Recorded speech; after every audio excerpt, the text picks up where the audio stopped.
Good morning, everybody. We are back. And every week, it gets better and better. We're entering the cyber age. We're already there in the cyber age. But this is really just an old-fashioned radio show. And we respect that. It's a legacy kind of a thing. I think we're going to have radio for a long time. And in addition to radio, we'll have all the other cool stuff. And, we've got it right here. We got ChatGPT right alongside of us. And we're streaming this to YouTube. We're streaming it to Facebook. So we got it all. We're especially fond of radio. And that's because, we've been doing this so long. We've been doing it for 20 plus years. In fact, today, this morning, we'll be presenting a plaque to one of the original listeners to Earl Stewart on Cars. We refer to him lovingly as John from Palm City. And a little later in the show, probably around 9 o'clock, actually Stu, my son, will be here about 9 o'clock. He'll bring the plaque. We're going to do a presentation just for you, the viewing audience. And then we're going to give the plaque to John from Palm City in person at a later date at our dealership. So, special show. We're embracing the old, and we're right in the middle of the new. And it's just crazy out there with the developments in artificial intelligence, with autonomy, autonomous cars, autonomous taxis. It's just a lot of fun. But you're the most fun. And I want to give a number out, which we encourage you to write down, because statistics show that people listen for about 15 minutes and then they go somewhere else. They might come back, they might not. But we have a huge audience, if you look at it, by those that are in and out over 2 hours, because we start about now, which is 8 a.m. Eastern Standard Time, and we're on the air for 2 hours until 10 a.m. Eastern Standard Time. So whenever you hear us, if you have a number jotted down somewhere, you can write it on the palm of your hand if you want to. And that number is 877-960-9960. 877-960-9960. And that phone will be answered probably very promptly. We get a lot of calls, and sometimes we honestly don't get to the phone as quick as we should, but most of the time we do. And in charge of that phone is Nancy Stewart, who is my co-host and my wife. She's a co-founder of this show many, many years ago. And she will interrupt Rick or me or my son Stu or anybody that's yakking, because we want to hear your call. That telephone call is special, and the personality of your voice comes through very strongly. And we have friends we've made over the years, and a lot of them call back in. We have fresh people that call back in. We encourage the ladies, if you're a female and you happen to be listening to the show right now, and you say, what did he just say? If you're a female and you haven't called the show before, stay tuned just for about 5 minutes, because Nancy Stewart will tell you about an extremely lucrative offer. Well, I won't say extremely, but it's a lucrative offer for you if you call the show for the first time and you're a woman. We're trying to build our female following. It's just about there. We're at 50-50 now. I think Nancy wants to go for 75-25. That's okay with me. The ladies are smart. They're not know-it-alls. Us guys, we got all the answers. I mean, but the women aren't afraid to ask questions, and the women aren't afraid to identify certain flaws in the system that we're working to straighten out. And they tell some stories about their misadventures with car dealerships that help you and me and all the listeners be safer when we buy a car. So I always forget to say this. I got to remember, because a lot of people just listen to this show because of our mystery shopping report. And that, if you haven't heard before, it's just what it sounds like.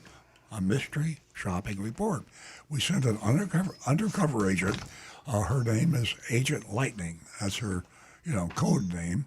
We don't announce her real name. And every week she goes into a car dealership, out of state, within the state. We're located in South Florida. We're in North Palm Beach, Florida, which is South Florida. And we shop a lot of car dealerships around here, which is justifiable because this is the worst area for car dealers. They're just, every make is represented down here. You name a car, if it's manufactured, it's sold in South Florida. Wall-to-wall car dealers. And they are incredibly competitive, and competition with the commission system breeds danger for you, the car buyer. And that's what the show's all about, to prevent you from being ripped off by a car dealer, pure and simple. So if you haven't listened to the show before, you'll enjoy and you'll learn. We try to entertain. I mean, if you can't have fun, what's the point? This isn't school. You don't have to worry about taking notes. There won't be any testing. But enjoy yourself, and while you're enjoying yourself, listen and learn. And if you have an experience to contribute, we'd love to hear it, because you really do make the show. I'll give that number out again, 877-960-9960, 877-960-9960. If you want to text us because you don't like to call and be live on radio, and most of us feel that way. I mean, I don't anymore. Nancy and Rick, we're used to it. But you can text us. Text us at 772-497-6530. 772-497-6530. We have an anonymous feedback line, and that is to protect your privacy. And for you folks that like to say things you'd rather not say in person, we all know that. If you want to call us a name, if you don't like what we're saying, that's your God-given and American-given right. You get free speech. You say anything you want to, short of violence. No violence. We don't want you to threaten us in that way, but you can threaten us with anything else you want to. And if that's the way you feel, hey, more power to you. And that anonymous feedback source is youranonymousfeedback.com. YOURANONYMOUS feedback. Just the way it sounds. FEEDBACK.com. Youranonymousfeedback.com. As an aside, I'm working on setting up a escrow account for $100,000. I'm going to set it up with an attorney that is not going to be my attorney, because that would be suspect.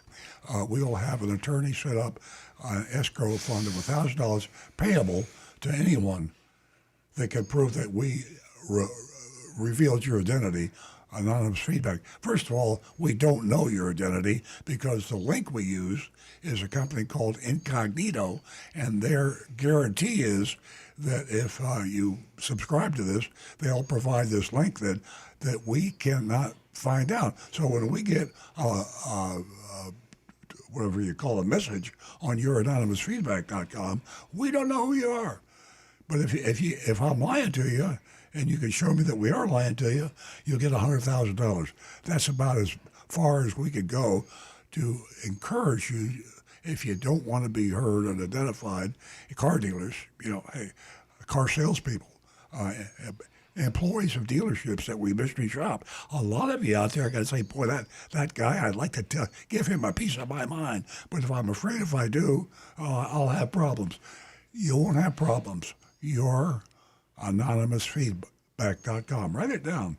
youranonymousfeedback.com. youranonymousfeedback.com. Okay, I've been yakking long enough. I'm going to turn the microphone over to Nancy Stewart, as I said, and she's got a very special offer here for you ladies out there. Listen carefully. It sounds too good to be true, but it is true. Nancy, the microphone is all yours. Good morning, everyone, and welcome. Welcome to another fabulous show. And I want to make sure that you did jot that number down, 877-960-9960, and you can text us at 772-497-6530. And you can, as Earl said, take advantage of youranonymousfeedback.com. We have a whole lot to get to this morning. First of all, let me remind the ladies that you can be, if you are the first two new lady callers, you can be, this a great gift. It's $50 for each one. And $50, that goes pretty long way today. Well, kinda. Anyway, we have a great mystery shopping report. Kind of hits home for me, and it is from Vera Cadillac of Hollywood, and what I call the rags to riches story. And it is really tugs at your heart. And they, just to give you a little bit of information, they fled the Cuban Revolution, and what a time it was, and how frightening it must have been for them to come to the United States. But here we are, 2025, and they're in Miami in the 50s with a coffee stand. And here we are again, like I said, 2025. And it's just an amazing journey. It was about 1980 when they started buying car dealerships, and what a story, what a family, and what strength, not giving up on hope. So stay tuned for all of that. And we're also going to talk about the Cybertruck. The Cybertruck. There's so much to be said about the Cybertruck. We don't have time during our 2-hour show. But the Air Force is buying, yes, they're buying Tesla Cybertrucks to use as missile targets. And there you go. That's another exciting story. And I was just, focused on the fact that we were bulletproof in the Cybertruck. But there's so many factors on the weight and the length of it, the width of the truck, things that most people don't know about. So we're going to get to all of that, too. Our number, again, is 877-960-9960, and you can text us at 772-497-6530. And don't forget, youranonymousfeedback.com. I think Rick has something to add to this. Did you hear about the Cybertruck that went on the Rubicon Trail out in California, the Sierra Nevadas mountains?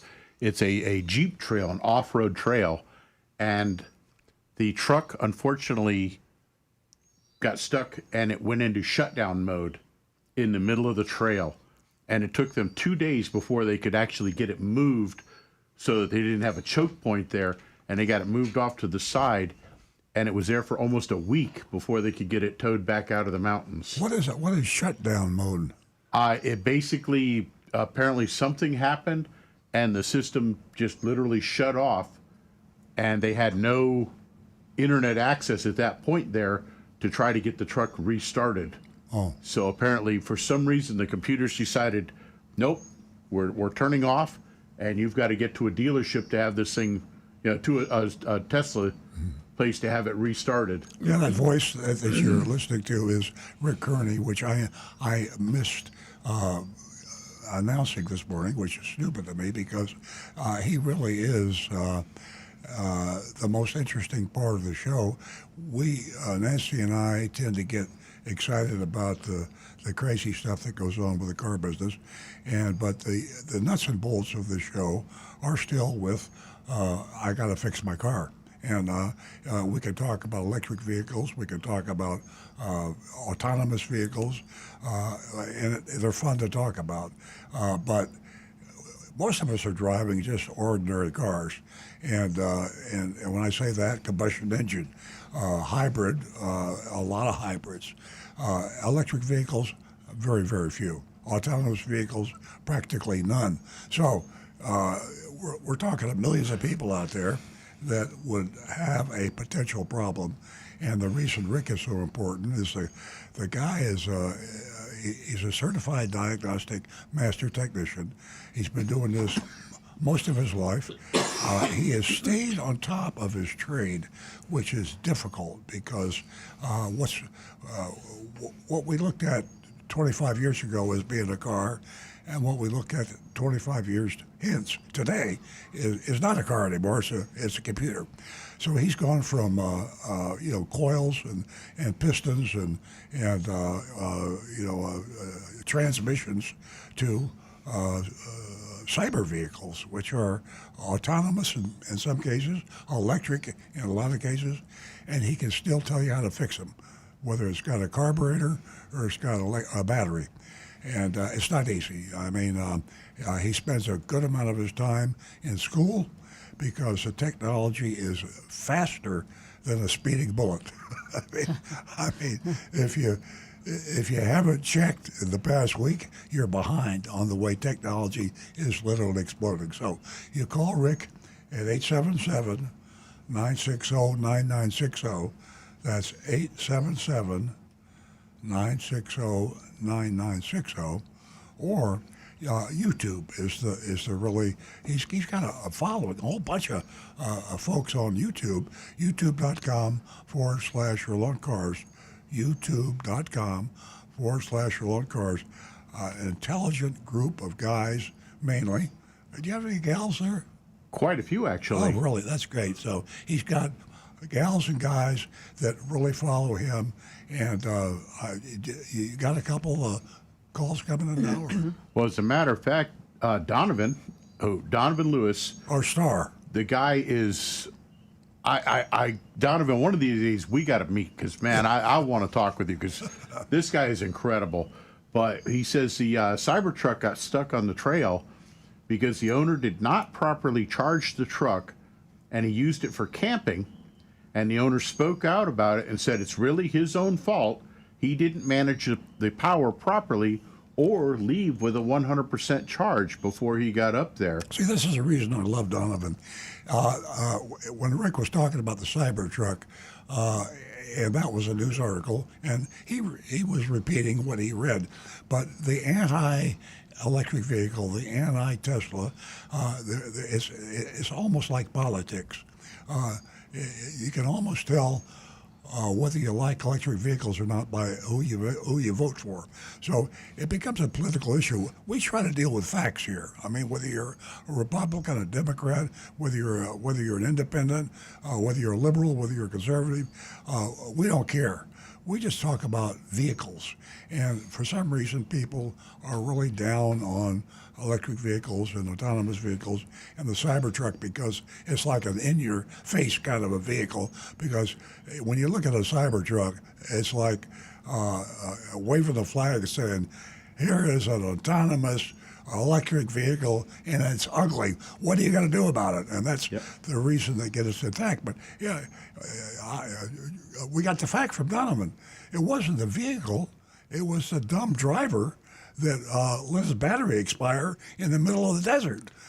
If you're not going to charge your battery, don't forget to do it when you're in the middle of the desert. Yeah, and Exactly. to what you just said, and Donovan, let me tell you, I'll remind our audience how important it is for Earl and I to make sure that our electric vehicles are charged. We never, ever miss a beat because the same thing could happen to us that Rick just shared with the audience on the Cybertruck. And then you add to this mix, this Cybertruck is so heavy. How heavy is it? What's the length? What's the width? Let me tell you, let's go to the weight. Let's go to the curb weight. And we're looking at 6,900 pounds. Hey, let's call it 7,000. And and also, the Cybertruck is about 223.7 inches in length. The width of the truck is 79.9 inches. So, there's a lot of stainless steel on the side of the road that just stopped. And the reason, I'll reiterate, is the fact that he didn't charge his truck. Well, it's interesting because when hybrids first came to the U.S., one of the first questions everybody would ask me about a Prius, well, when it runs out of gas, how far can you drive it? And my answer every single time was, why would you run your car out of gas? That makes no sense, folks. That's not the whole point of having a hybrid. The idea of a hybrid is to get better fuel economy and to be better for the ecology and everything else. Yeah. But don't run it out of gas. Exactly. And the same thing with an electric vehicle. You know, you gotta prepare for the future. Make sure you keep it charged up. You know, And there's maintenance on everything. And if you don't take care of your vehicle will not take care of you. Well, now, the fun part, too, about this particular unit, I saw the pictures of this truck, the Cybertruck, and you know how yours, the back end slopes down. They had the modification on it where it had like a camper bed almost, so the roof of it stayed totally totally horizontal, and I'm assuming that these folks could actually sleep inside the Cybertruck for camping.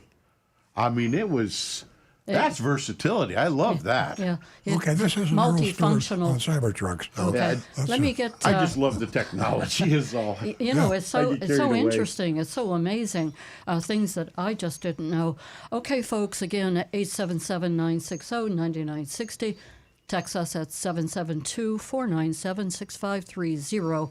And ladies, waiting for your call. First two new lady callers, you win yourself $50 this morning.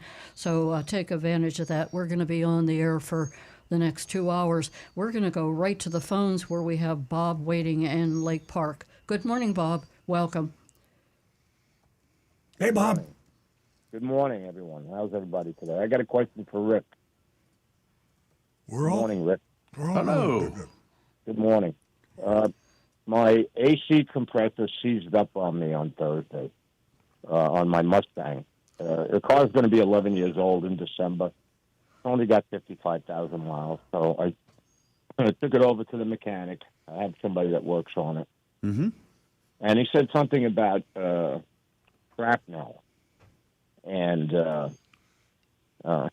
and then he also mentioned something about the muffler. So when this thing seizes up, apparently there's shaving that can go through the system. And I'm just wondering how to approach it. I'm doing my due diligence. Ford suggests that when you replace the compressor, you also replace the condenser. And I think the condenser comes with the evaporator, the dryer. I'm not sure. I have to do some more checking on that. You know, but I went online. I looked at the Parts Geek. I looked at Rock Auto. I looked on Amazon. Mm-hmm. Though my mechanic suggested that I don't buy anything from Amazon because it's stuff's all from China and it's not very good. My question to you is, how do I go about doing this properly without having to come into a situation where the new compressor gets fouled up by something that's in the system? He said he would try to vacuum it out as much as possible, but he couldn't guarantee they would get everything. So how would you go about, you know, if I decide to even do it? I don't really use the air conditioning that much. Matter of fact, I just had it recharged 7 weeks ago for the first time, and the car's, you know, at that time it's over 10 years old. So that's how little I use it. But I have been using it. It's been hot, and so I've been using the AC, which I usually do in July and August. The rest of the year around, you just drop the windows down. Well, But what would you suggest be the best way about going to do it without having to have the compressor replaced again? I don't want to do it and have something come through and I have to go through the whole. I think Rick's got an answer for you. here's the quick rundown. You will have to replace the compressor. Now, the compressor in the AC is generally the only thing with moving parts. So when it gets damaged, pieces of metal can travel through the AC. So they've got to make sure that you get that cleaned out. Now, for yours, the dryer filter assembly is part of the condenser, which is the little radiator up in the front of the car. So that's going to need to be replaced as well. Right, that's a parallel flow condenser. Yep. Yeah. And okay. when they do that, your technician should also need to blow out the lines. Basically, he's going to use a chemical flush that he will spray through the lines that will clean out the evaporator core and hopefully get any debris out of the fixed orifice tube as well, which is what Ford uses to control the Freon flow through the system. Once they clean those out, then they'll put in a new compressor with the proper amount of oil, vacuum the whole system down and recharge it, and everything should be fine for you. Right. So what's the probability of them doing that, going through that? He knows what he's doing. So, I mean, he'll do that procedure that you just mentioned. And what's the probability that something still gets through, that they don't get everything out? Is there a chance that could happen? There's a tiny chance, but not very much. Small. If he does the job properly and properly cleans the lines, you won't have any problem at all.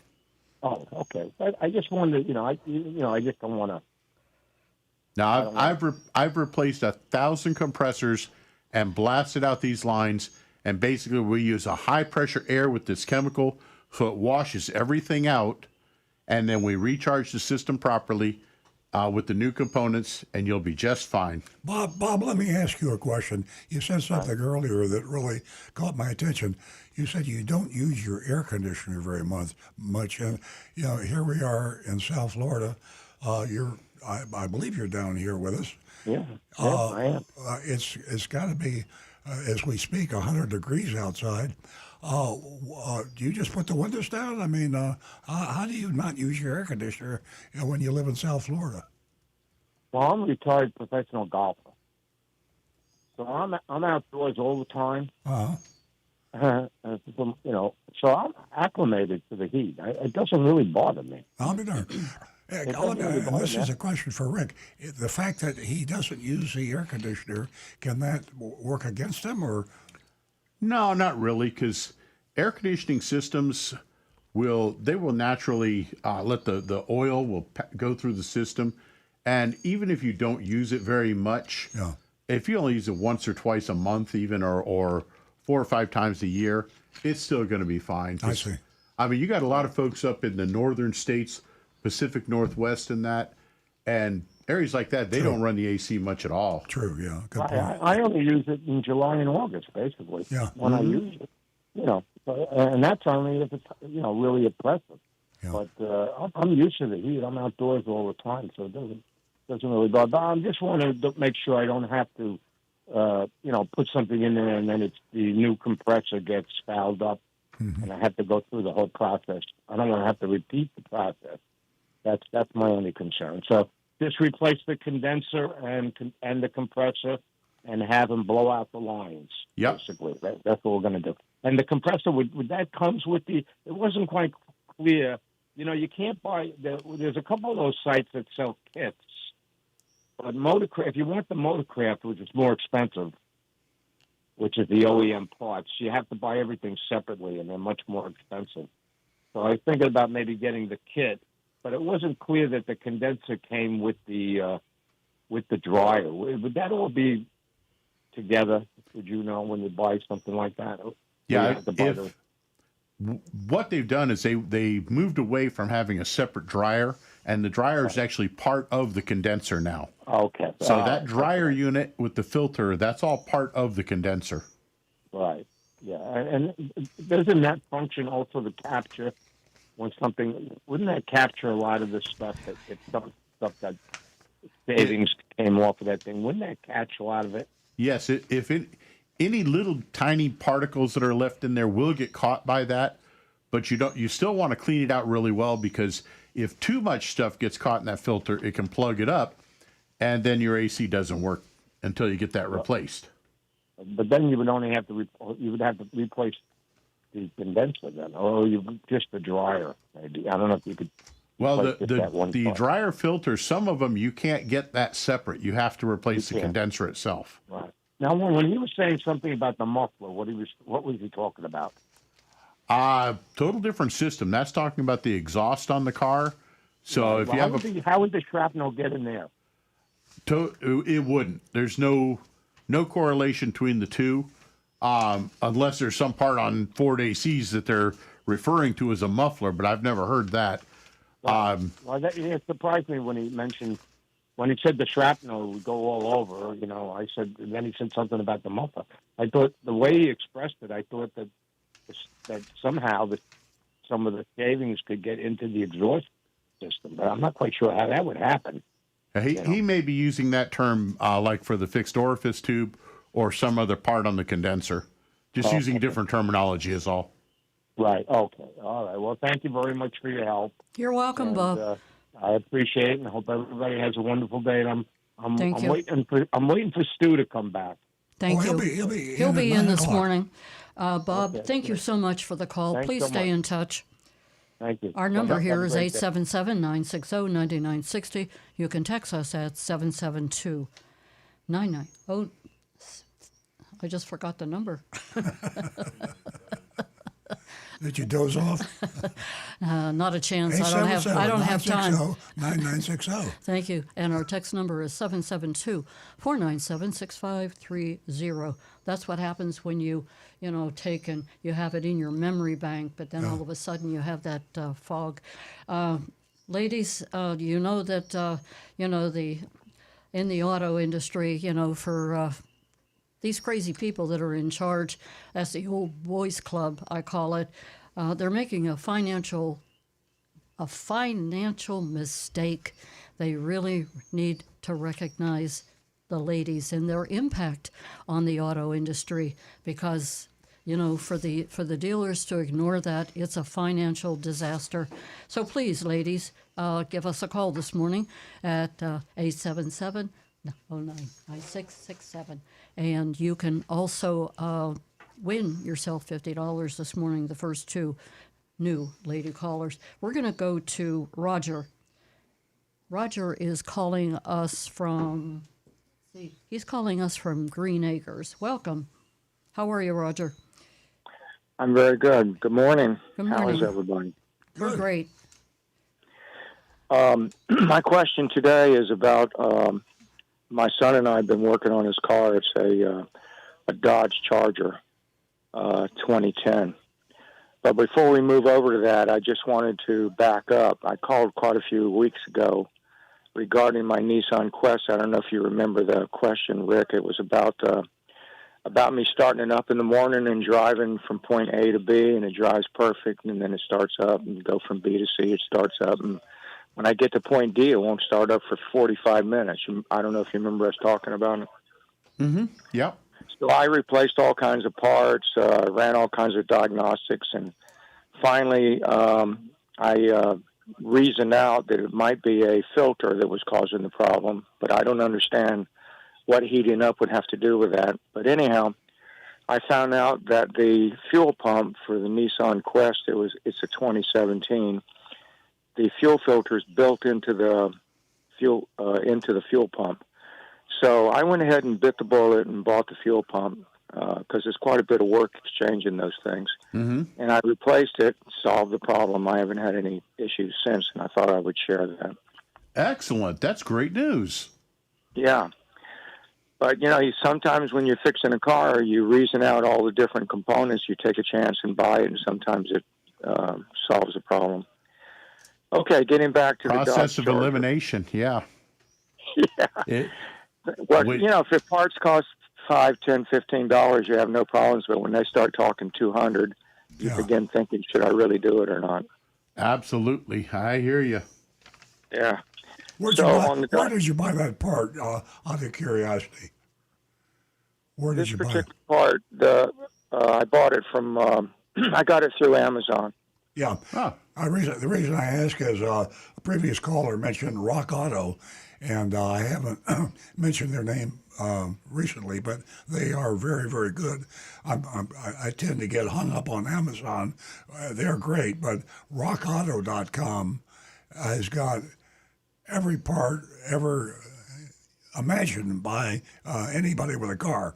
Rock Auto, and their prices are extremely good. So a guy like you, a do-it-yourselfer, Well, I got some good news for you. I tried them first, and they didn't have what I was looking for, and they said, keep trying. Okay. But yes, I like using them. I think they're excellent. Yeah. Well, thank you very So anyhow, much. getting to the Dodge Charger, it's a 2010. I think it's a 2010. So what the problem is with the starter. So when you start off in the morning, hit the key, the starter has a good turnover, and it starts up the engine rather quickly, as it should. Once the temperature gets above, my son's got a way to check the temperature of the engine. Once the temperature gets above 115 degrees, the starter will not start up the engine again. And generally, what will happen is it'll do a drag like that to start up.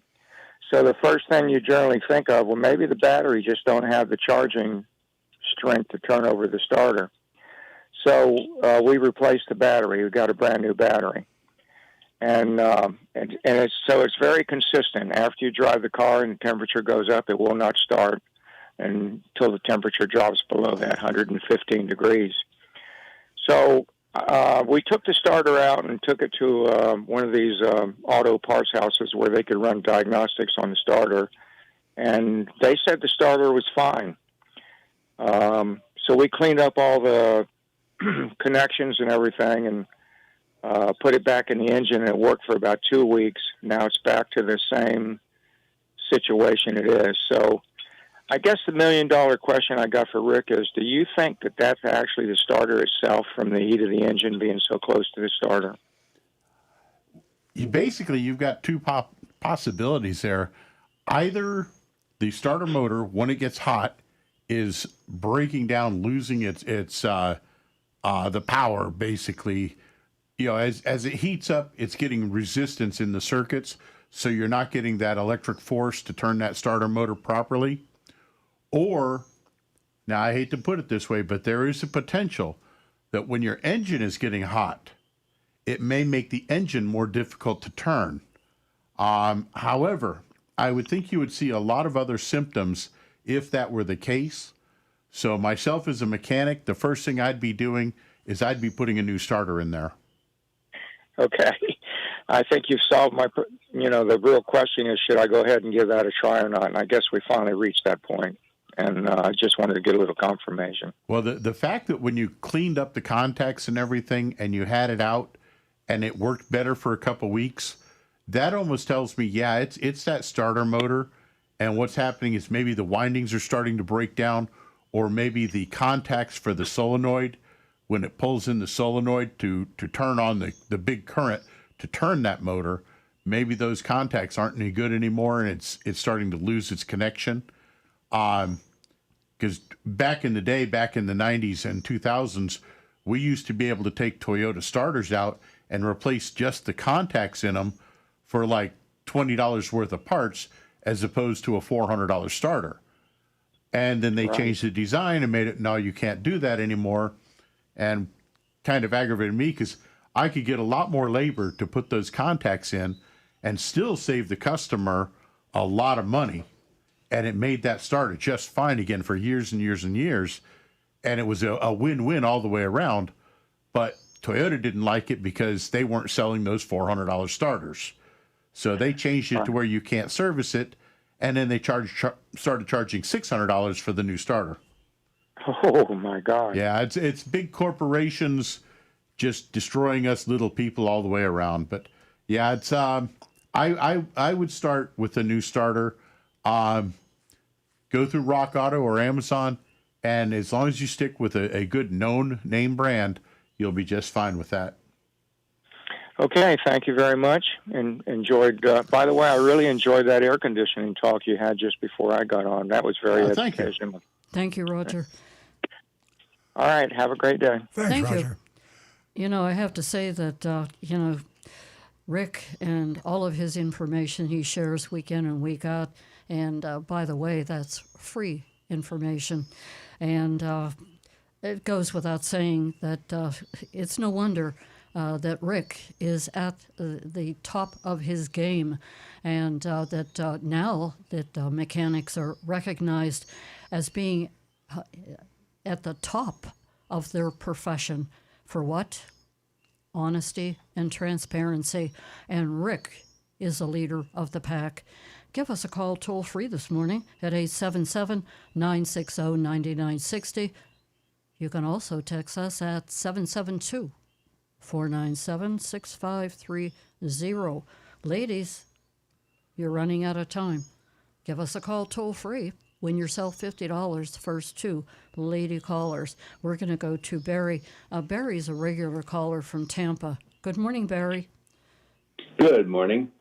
This is a follow-up to last week's discussion of OEM versus aftermarket. When it comes time for service, the average Joe drives in, hands over the keys, and then parts ways with the car. And what happens next is a big matter of trust. Well, Ronald Reagan used to say, trust but verify.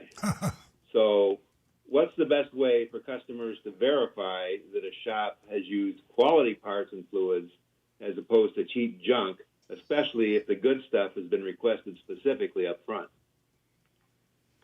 I think that the best guarantee is to ask up front, because you're absolutely right. If a repairer or a dealer, a repairer, is going to try to take advantage of you, and let's face it, most of them do, they'll do it in the parts department and the service department. And an OEM part, original equipment manufacturer, made by Chevrolet or Ford or Toyota, cost a lot more money to the dealer. And when they mark it up to you, it's going to sound like a whole lot of money.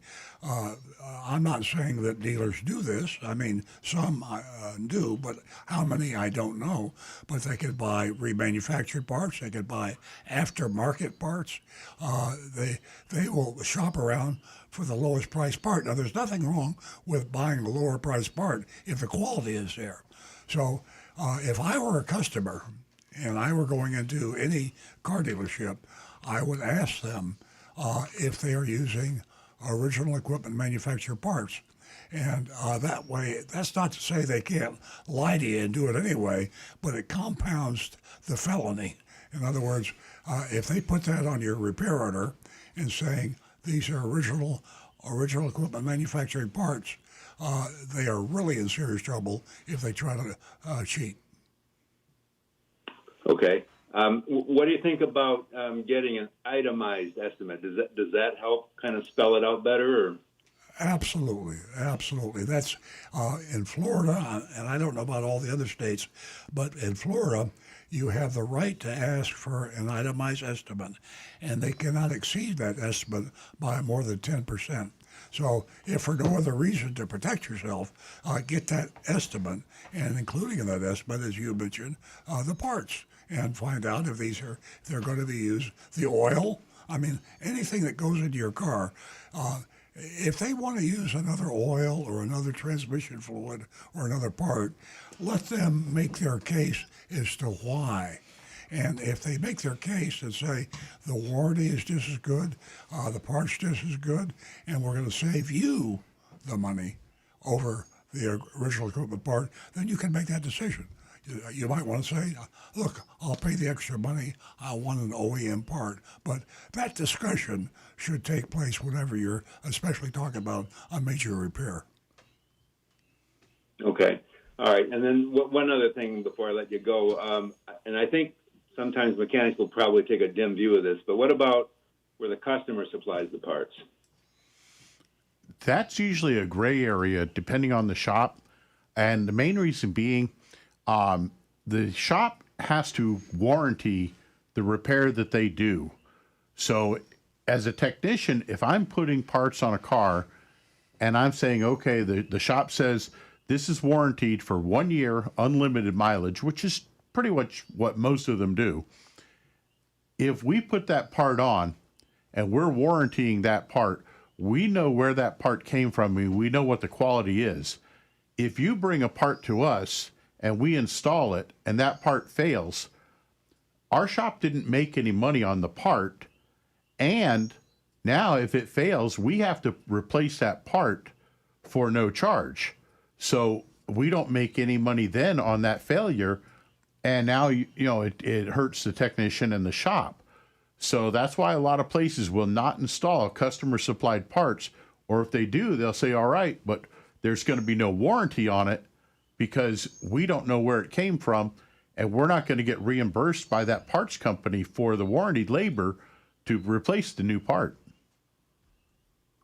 Okay, that's understandable. All right, well, thank you very much. Appreciate the information. Sure. Thanks, Barry. And one thing I would always be cautious of, anytime you're going to get a repair done on your car, ask for in writing what is the warranty on the parts they're replacing and the time and mileage for that warranty. Because there are some places that have a very limited warranty on what they're replacing. And other shops, they will give you a full warranty. They'll say, yeah, it's 1 year, unlimited mileage. I don't care if you go out and drive 100,000 miles in the next year, that part is still under warranty for it. Okay, great.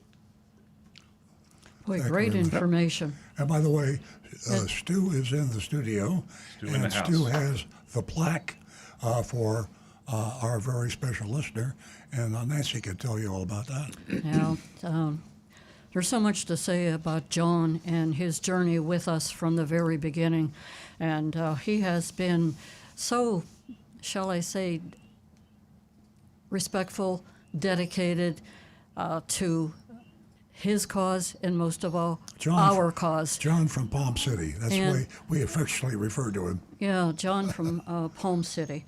And as I said, during this journey that at times has been difficult because there's, listeners, callers, whomever, who, sometimes disagree with us, but we love it. We love disagreement and the competition and all of it. And John from Palm City falls under all of that.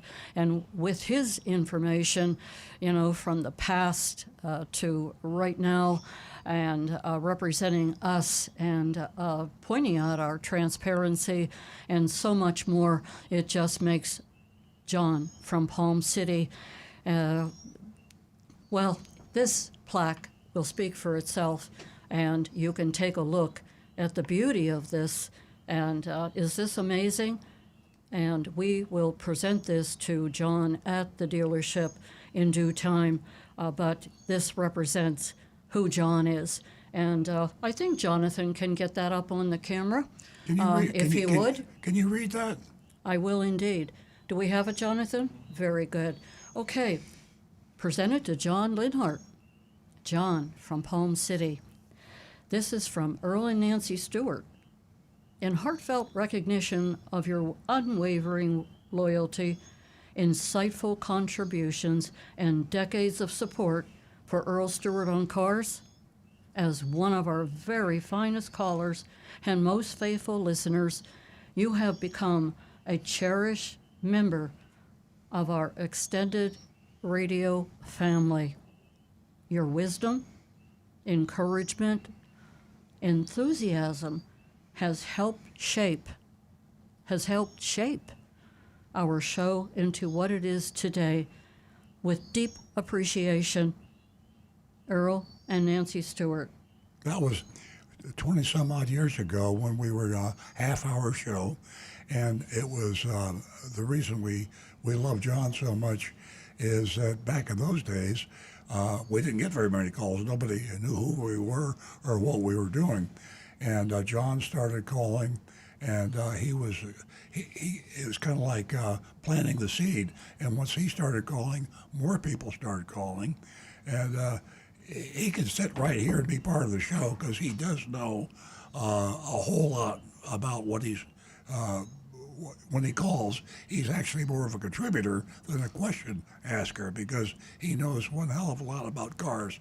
So we'll be giving him this plaque in person, and we just wanted to show it to you before we did.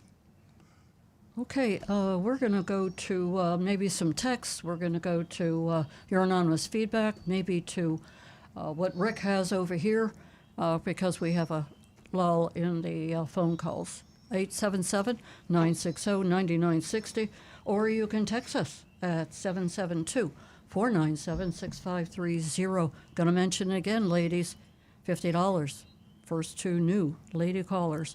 Okay, guys. I'm going to volunteer Rick because I'm trying to get on the Wi-Fi here. Okay, Rick, what do you have for us? We have Anne Marie's text for the morning. Good morning, And Anne Marie. she says, "Good morning. In the old days, changing a burned out halogen headlight was a simple matter. Apparently, changing out the new headlights are not so simple anymore. Motor1.com has a website or has a story about a guy with a 22 Corolla with a burned out headlight. Much to his dismay, it's not a bulb anymore. It's a sealed unit that requires replacing the bumper, or removing the bumper and replacing the entire headlight assembly. Instead of a $20 part in a few minutes' time, the guy is looking at $1,000 or more. Is this story accurate or is it clickbait? If the story is accurate, are sealed headlight units that require the bumper to be removed in order to replace the headlight unit common on Toyotas nowadays? And if not, which models cost the most to replace a headlight? Thanks." A lot of cars now have gone to an LED system for the headlights, and you don't have a bulb that can be replaced. Generally, yeah, unfortunately, the headlight unit requires removing the front bumper, but that's actually not the biggest part of the job. That's usually pretty simple. 5 or 6 screws, a few plastic clips, and that plastic bumper cover comes right loose, and replacing that headlight unit then can be done. The big cost is the part of the price of the part. And unfortunately, like all manufacturers, Toyota is very proud of their parts, and they charge a good amount for it. As to which car would be the most expensive headlights, I could only guess, but I will say, Bugattis. yeah, well, supercars, yeah. But here's an interesting one. There are a lot of those Porsche Maycans on the road. Yes. Different Porsche models. We see those all over here in Palm Beach County. Did you know that removing the headlight on a Porsche can be done with a plastic butter knife and just basically unplug the headlight? That assembly comes out in about 2 minutes' time. So if you're out having lunch today somewhere like at Dune Dogs, you see if you can grab a couple of plastic butter knives to Yeah. go, head out to the parking lot. I'm just kidding. Don't And do that pair of headlights for that Porsche are somewhere in the neighborhood of $5,000.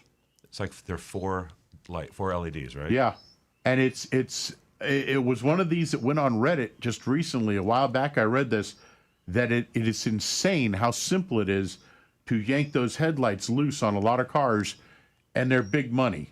I just checked ChatGPT, and on that Porsche Matrix, the cost ranges from $6,000 up to $30,000 each.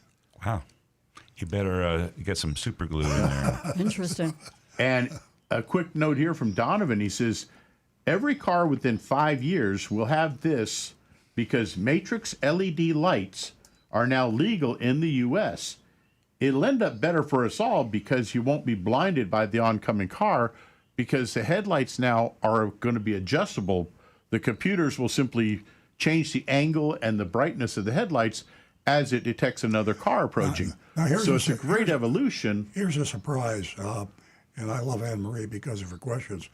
A 2022 Toyota Corolla XSE costs from $1,000 to $1,100 just for the driver's side, even though it's a compact sedan. So it is crazy. I mean, you buy a $1 million Porsche, you don't care, and you don't, and you expect it.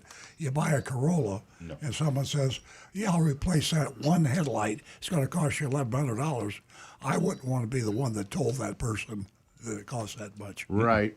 Now, the one advantage you do have is, unlike older cars where the headlights burn out, within every couple of years, you're replacing headlights every few years. You don't touch these. Some of these LED lights will last 10, 12, 15, 20 years and a couple 100,000 miles and still just keep right on going. But like anything, sometimes parts do fail. Yeah. Yeah. Like the LED lights in our showroom. After 10 years, we got to deal with them again. Yeah, Well, same thing at home. Yeah, the LED lights that they put up in the shop, they put in one set. They turn purple. That they turn bluish purple, and suddenly, as we're walking in trying to work on a car, Everybody's teeth is glowing. yeah, super everything bright. is bluish purple in the whole shop. Made it real fun to try to figure out wire diagrams. Yeah, it's crazy. Absolutely. But You know, yeah, it's I technology, folks. I think that there's something to be said about stealing these parts from different vehicles, and it definitely has become an occupation, Yep. very lucrative, as a matter of fact. So, with that said, we are going to skip back to the phones, and we are going to get to a couple of ladies. Oh boy. Yeah, a couple of ladies, and so happy to hear from them, and so many in the weeks past. So thank you for that. Good morning, Kathy. Kathy is calling us from Coral Springs, and she is a first-time caller. Good morning, Kathy. Good morning. Good morning, Nancy and Earl and everybody else. Hey, Good Hello. morning. Good morning. Thank you for tuning Beautiful in morning. and being a first-time caller, Kathy. You have just won yourself $50 this morning. So Oh, my goodness. be sure you get that information, contact information to me, and you can pass it along to Jeremy. Okay, great. Okay. Well, Nancy, I have just a couple questions for you. We are in the market now for our forever car. We're retired, and we're going to look to replace our Ford F-150. She is a 2001, so we're looking to get a more versatile car that I can handle because my husband is vision impaired. And my question is, we're thinking about a Honda CR-V. Is that still a good car on the market? And is it wise to go ahead and finance the vehicle or pay cash right out front for it? I would say that depending on your credit and your interest rate, you need to look at that before you make a decision. You're probably not a speculator, but the way I look at things sometimes, if I have to borrow $1,000 and pay 5% interest, or I could take that $1,000 because if I took it out of the market, I'd be losing 10%. The stock market over the past, ever since there was a stock market, has averaged 10%. But anytime I could borrow money for less than what I could get for my investments, I would borrow it. So if you're an investor and you're not afraid to put your money in some conservative investments in the stock market, I would leave the money in the market and pay cash for the car. Okay. That makes sense. or finance the car. Huh? You Or finance finance. it. I'm sorry, Right. for finance it. Yeah, you particularly- finance the car. yeah. You borrow the money Yeah. and put it in the market. So you're borrowing the money for 6% and you're getting 10% Right. in the market. Yeah. Now, a new CRV, I don't know what any current programs are, but if they're anything like Toyota, they have some special interest rate programs Good as an point. incentive. So you can get a pretty good low rate, even though rates aren't so great these days. Yeah, sometimes they got 0% or 1.9%. Yeah, and yeah. check on that before you make a decision. I Yeah. checked. Okay, Go ahead. sure. I'm sorry, Nancy. I checked Consumer Reports just to see if there's anything about the 2025 CRV that's notable. It continues to be a recommended vehicle by Consumer Reports, and it has a lot of good things to say about it. So, as far as the car, I think intuitively we all knew here that the Honda would be a good car. Yeah, Rick? Go- Honda makes an incredible product. They are fantastic. And Kim Appreciates Life on YouTube, she had asked, are they made in the U.S. to avoid the tariffs? And so I looked it up. And as a matter of fact, Donovan is confirming this. Most of them are made in the U.S., with some being made in Canada, but I think that may be just parts issues. But yeah, so you probably will not have a tariff issue on that. And Donovan also says, if you happen to get one that was made in Japan, it'll have a lower tariff amount anyways. But most of them are here in the U.S. And yeah, Honda, in my opinion, you can't go wrong. They're a great car. Yeah, I have to agree with Rick and Stu. And Kathy, what makes this it's very, telling when you start to look at a vehicle to purchase or a house. These are two very, very big investments in your life. But most of all, what I picked up from you said this would be the last vehicle. And there's so much to take into consideration before you even go into the dealership. Going into the dealership is the last thing on the list, and that's to pick your vehicle up and drive it away.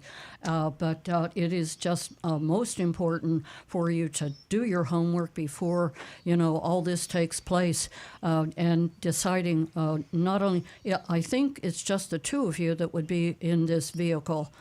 Is that correct? Right, yes. Okay, correct. and Honda is great competition for us. You can't go wrong with that decision. So there's a lot of factors that you take into consideration. And as I said, deciding on that vehicle and then doing the research is so important. Yes, Stu? Yeah, I just wanted, Earl had mentioned earlier, you deciding between financing it. So looked it up right now. So there are special APR, lower interest rates through Honda. Is you can like 2.99%, I think, is the lowest. So yeah, right now, at least for now, the market is doing better than that. So it would kind of make sense just to do a very like a no down payment or and then just keep that money in your IRA or wherever you have it, and let it grow. But there's another thing to consider, and that's Honda pre-owned, certified pre-owned. So you can get a 2024 or a 2025 certified pre-owned Honda, and they have a special through Honda for 0.99% APR. I'd never heard about that with a used vehicle. These are certified pre-owned Hondas. It's not from the Honda Certified website. So I jump on that. Yeah, so you're going to save quite a bit, hopefully, or you'll save something at least. Going to a very late model CRV. Have you considered a certified used, Kathy? I didn't think about that until right now, which I will. Yeah, so if you go to a Honda dealership, you can tell them you'd like to see compare the new and the used. There's some benefits for getting the new, but I'm pretty sure, if you're going to get a used 2025 or a new one, all the features are going to be the same. Everything's going to be the same. You're just going to have just a little bit less to pay for it. Yeah, and what's great is that if you purchase a vehicle, a used certified vehicle, and you have all the safety features on it because it isn't a really old vehicle, you're way ahead of the game because, as Stu just pointed out, you're going to be paying a lot less. And the warranty itself, it'll be bumper to bumper. The certified programs at least match the new car warranty. Most of them will have a large portion of the new factory warranty remaining. So if you get a used 2025, you're still going to have a majority, depending on how many miles are on it. They have a 3-year, I think, bumper to bumper warranty, then a 5-year. I think the powertrain warranty. So you're going to have most of that, but then they enhance it. So they'll have something because it's used. I'm just going to compare it to what I know pretty intimately. That's the Toyota program. But yeah, there's going to be everything is covered no matter what happens for, say, 30 days or a few months. And then it'll also extend it up to a higher powertrain warranty. And then they're going to offer you for sale something to extend the bumper to bumper warranty up. And that's something you just kind of have to do the math on when you're in the box. When they present it to you, how much you're going to pay.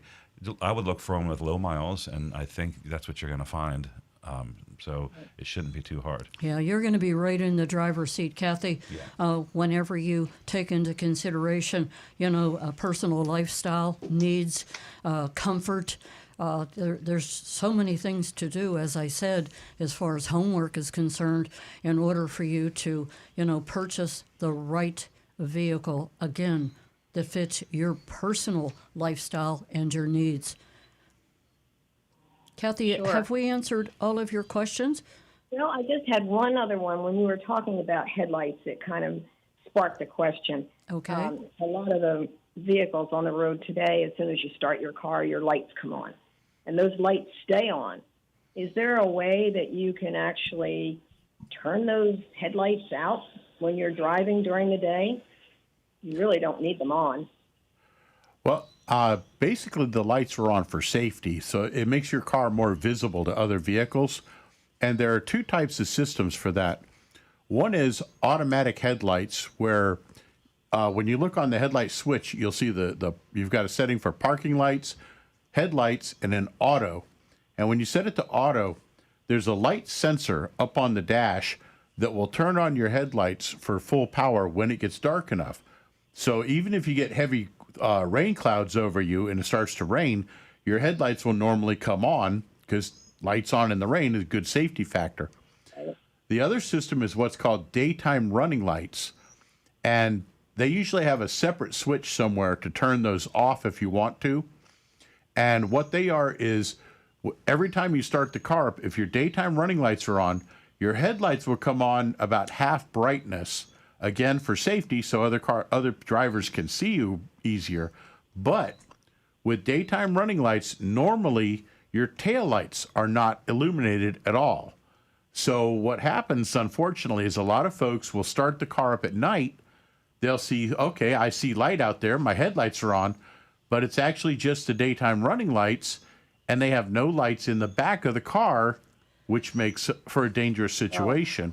So myself, I have my wife's car, hers are set for auto, so her lights will come on when needed. But my own vehicle, I don't have daytime running lights or auto headlights, but I just leave my headlights on all the time, simply for the idea that my taillights are then on, my headlights are on 24/7 if I'm driving, and people can see my truck much more easily. And I've never had an accident in that truck, my fault or anyone's fault. So Okay. I got a question for you, Rick. On the dashboard, the indicator that tells you your lights on, and because all I ever drive is Toyotas, Yep. is little green circle with little green rays. Yep. Is that a universal symbol, or is it a Toyota only? Or most cars now will have an indicator to tell you that you have headlights on, I rely on that. especially if you have automatic headlights.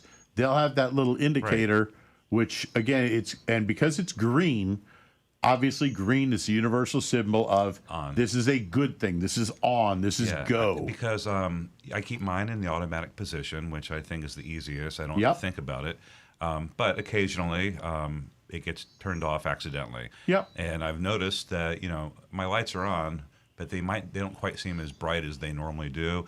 And I realize it's just the daytime lights. I look at the dash, I don't see the little green symbol, so then I twist the knob, and then I'm good. Yep. I don't know, Stu. I think that might be a Wally problem. You know what? Wally has learned to operate certain things in the car, like the rear window opener. And it was just by trial and error. He's just pawing at it, and eventually Exactly. he gets it. And he's a pretty big dog. For those listening, Wally is a dog. Yeah, Yeah, sorry, that's not my kid, my son. What's about Wally's weight? He's close to 100 pounds. Okay, So- we'll take Charlie, our Yorkie, who has since passed away. He's probably about 7 pounds, and he was able to operate all of the features inside the car. I digress. Hey, Kathy, back to your headlight question. For me, with all of the distracted drivers that are on the road, I really depend on my lights being on. It is a great safety feature because, it sounds insane, but there are people out there that don't even see you. So it's a personal decision on your part. Okay, great. So I appreciate all the information. Thank you. You're so welcome, Kathy. It was great to hear from you. And I want to thank you for helping me build a platform here for the ladies. It's an important journey for me. Have a wonderful weekend. You've got a great show. Keep it up. Thank you so much.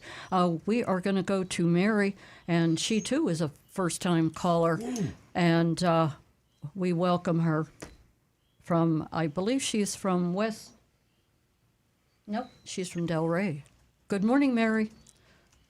Good morning. Good morning. Thank you for First-time waiting. caller here. Yes, you are. And we're excited for you. You've won yourself $50 this morning as a first-time female caller. Awesome. And I appreciate that. leave Thanks your so much. contact information with Jeremy, and he'll pass it along to me. I'll write that check and get it out to you.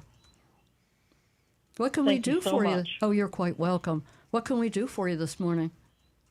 Well, I have a couple of calls. I have a new car question like the previous caller, but my first question would be, I have a 2010 CRV, and God bless her, I'm almost at 300,000 miles. Wow. And, of course, I've had to replace things. And recently, I had to replace my original starter. Original. Mm-hmm. It's amazing that it lasted that long. And ever since then, I'm having an idling problem now. So I had the starter replaced by a reputable shop here in Delray about a week and a half ago. And ever since then, I'm having an idling issue where when I go to apply the brake, the tack will jump a little bit and go up, and then it will come back down. And when I start the car in the morning, it tends to idle a little bit faster. And, of course, then when I turn the air conditioning on, so it's about at 1,000, but it will go up and down depending on the situation, whether I apply the brake, whether I'm sitting in a light, and it will actually kind of move the car a little bit. It'll try to move the car a little bit, and I don't know what that is. I've not contacted the shop, but listening to your show, I figured that I would throw this at you.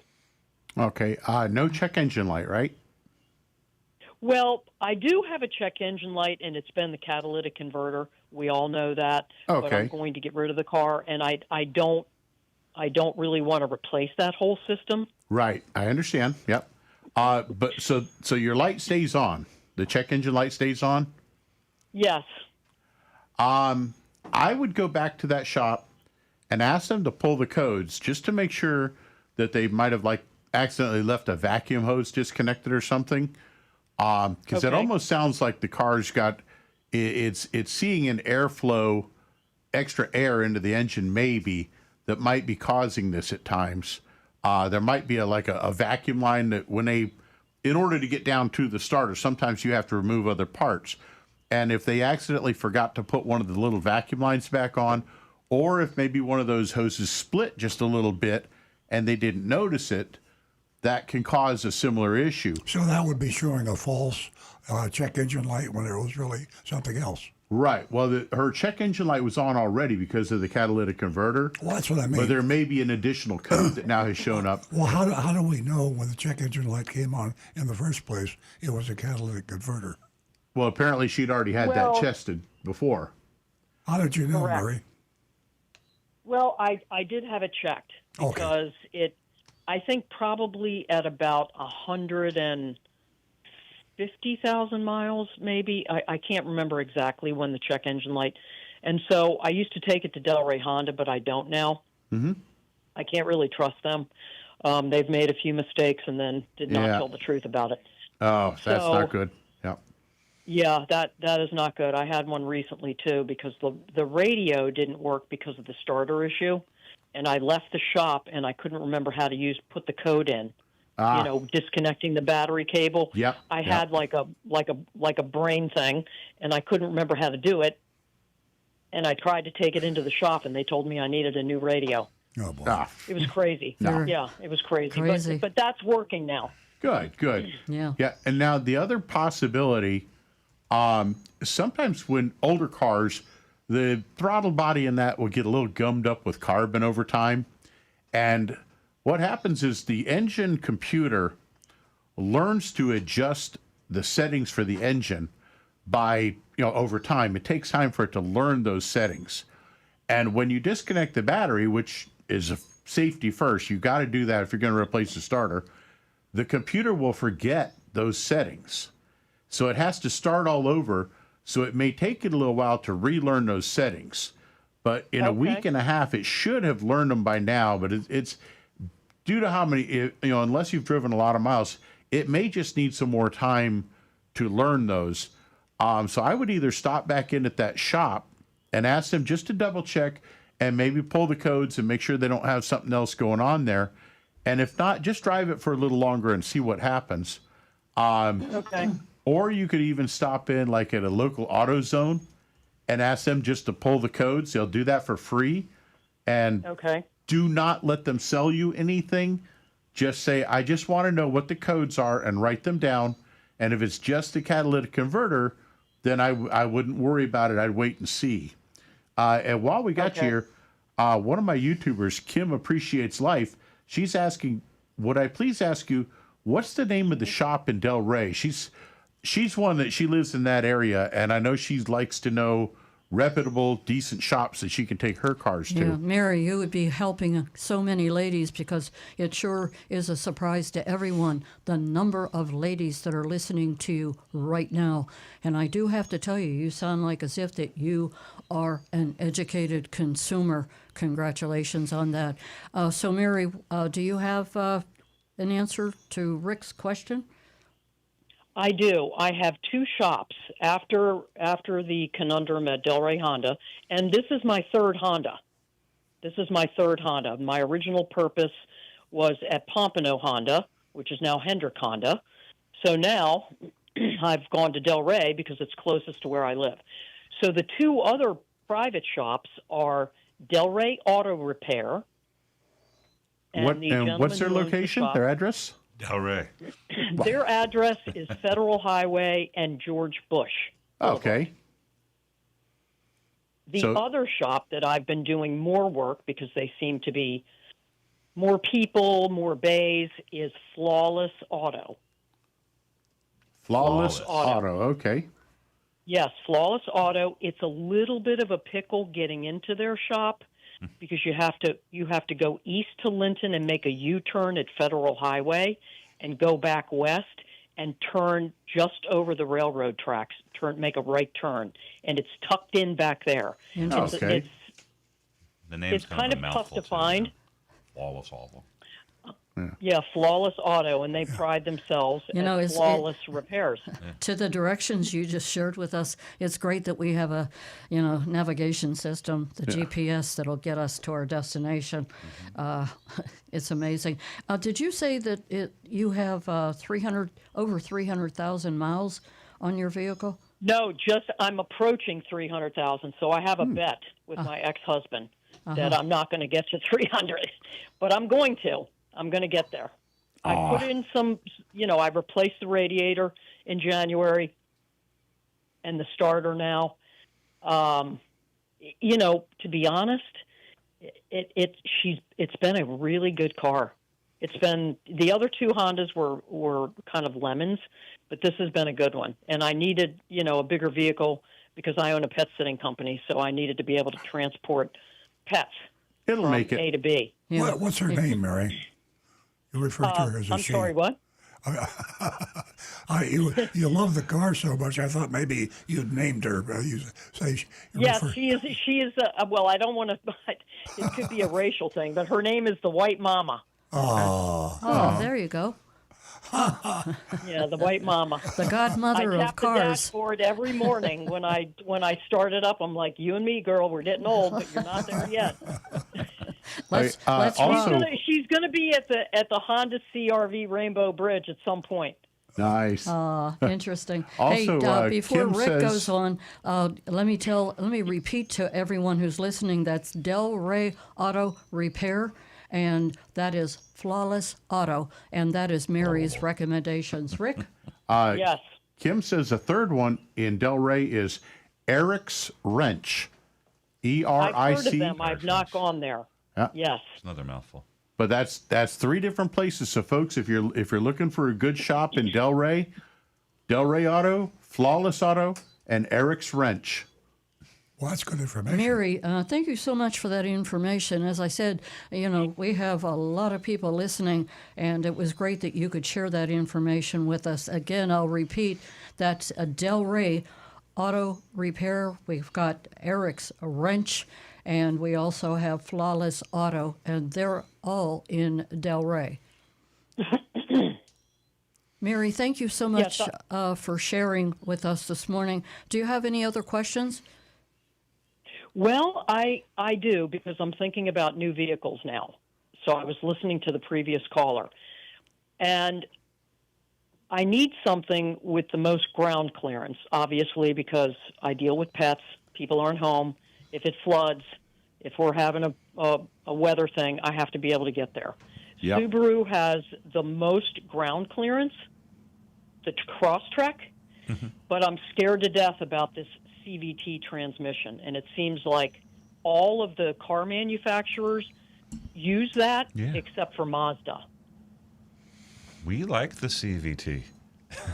Toyota Corollas have been running CVTs for over 10 years. No problems. And they've been incredible. Yeah. They had one minor issue with the programming where we had to go back in and do some programming changes to the computer for it. Nothing but a thing. But they just keep going. I know Nissan had a problem with their CVT design, and I would never recommend a Nissan to anyone because they've had engine problem and CVT problems. Has Subaru had known problems with theirs? I have not heard of any known issues with Subaru CVTs. Now, bear in mind, Subaru just doesn't have the volume of cars out there that others have. Yeah, but so they we don't see it on a lot of things. But I mean, I've never heard much but good things about Subaru. They make a great car. Yes, I agree. Well, one of the shops that I mentioned, I'm not going to say, told me to avoid the Subaru. They also did indicate that Toyota has the best CVT right now. Yeah. And that Nissan and Subaru run far and fast away. But Honda also uses the CVT. I do a lot of stopping and starting and acceleration because I drive locally. I'm not a highway driver. Mm-hmm. I'm going from community to community to service their pets. Yep. And so, I could probably beat up a CVT transmission before an automatic. Well, a quick note here from Donovan on YouTube. He says, yes, Subaru has had issues with their CVTs, and you cannot get parts for them if something happens. There you go. So, ChatGPT verifies that. Yeah. All right. Get a RAV4. Yeah. That's really a good choice, Mary. It's too big. It's too big. So here's my dilemma. I don't transport dogs as much. I'm in my 29th year in this business, so I don't do a lot of transportation now. I'm looking at the CX-30 of the Mazda because the CX-5 is just.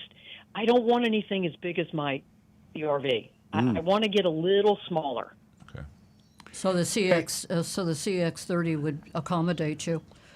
Hey, Mary. It would accommodate. Mm-hmm. You might be willing to do this, but I'm going to ask. Kim Appreciates Life is asking if you're willing. She'd like to know the name of your business because she doesn't have a pet sitter for her cat, and she's looking. Would you like to get a little free commercial and maybe put your business name out? I can do that. It just depends on my service area is limited, so I service Delray, some of Boca Raton, and the very southern part of Boynton. Okay. And that's as far as I go. Mm-hmm. So my business name is Pet Nanny Pet Sitting Service Incorporated. Okay. Pet Nanny. There we go. Awesome. Thank you. I'm on social media. I'm on Facebook. She can find me on Instagram. If she wants to reach out. I need one in northern Mary. Palm Beach County. And we really appreciate Kim's input this morning. Kim Appreciates Life. Is that her handle? Yep. And Mary, who have shared That's so much. a great handle. Isn't it? You two ladies, in a short amount of time, have shared a whole lot of information. And again, I reiterate, there are so many women who are listening who need encouraged to call, because not everyone is comfortable, calling in or even talking through the microphone. So, Mary, I can't thank you enough. You've certainly been beneficial this morning to us, and we hope that we've helped you. Absolutely. Thank you so much. Yes, I hope to get into a new vehicle, the beginning of the year or maybe towards the spring. I'm hoping that nothing else goes wrong with this girl, and I can make it. I'm because the cars are so expensive now, the down payment, in order to keep your monthly payment lower, the down payment has to be huge now. Yeah, pretty significant. And it's unfortunate. I mean, to have anything lower than $500, you're going to need to put $10,000 to $15,000 down, depending on the car. Yeah, today it's like a mortgage payment, and with the increase, of car payments per month, it is just mind-boggling, the information that I've read, and how, consumers out there are paying over $1,000 a month for a vehicle, $1,700. You may as well move into the vehicle. Yeah, that is awful, and definitely. I don't want to be in that position. No. So I've had to put some significant money in this in the last, few years. I needed shocks and struts, and Delray Auto Repair did that for me, and they gave me the most fantastic price. That's great. It was unbelievable, and they replaced my back hatch. Yeah, also, it really bought you. It's buying you a whole lot more time. Mary, it's been a pleasure talking to you. Thank you so much for taking my call. Oh, you're so welcome. And remember to stay on the line, and Jeremy will get your information, pass it along to me. Have a wonderful weekend. Thank you. You do as well. Thank you, Mary. I want to let everyone know that a short time ago, Jonathan turned the phones off, so you won't be able to get through. But we are going to take, I believe it was about 10 minutes ago that the phone lines were shut down. So we're going to go to Marty, who's been holding patiently. Good morning, Marty. Good morning. I just wanted to make a point that I'm sure that probably Rick would realize. Everywhere you take your car to a car dealer anyways, and you go for an oil change, they turn your headlights to the off position. And now when you drive it, usually you take your car in during the day, and when you take it in during the day, you don't even think about the headlights. Now at night, you get in your car and you're going to drive off somewhere, and now you have no headlights. Yep. So now, obviously I know that now, but I think Rick should instill something, at least at Earl Stewart Toyota, that when they get through with the oil change, they put your headlights back to the auto position. We normally try to remember to do that. Myself, I have three things that I do the instant I get in a customer's car. The first thing I do is when I get it in the shop, I turn the headlights off simply because as I'm raising it up on the lift, those headlights will stay on for a minute to 2 minutes and they'll blind me. But the number one thing I do is, and I will say this flat out, I turn the radio off. Unless I'm looking for a problem with your audio system, I turn the radio off before I take your car out for its initial test drive.